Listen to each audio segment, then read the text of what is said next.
At 9:45 p.m. Eastern Daylight Time, National Weather Service Doppler radar continued to indicate a severe thunderstorm capable of producing quarter-size hail and damaging winds in excess of 60 miles per hour.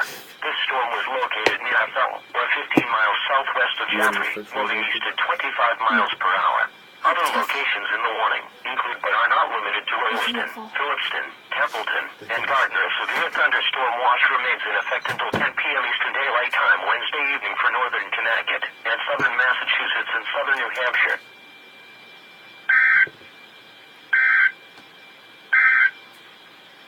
Elsewhere around the region at 9 p.m.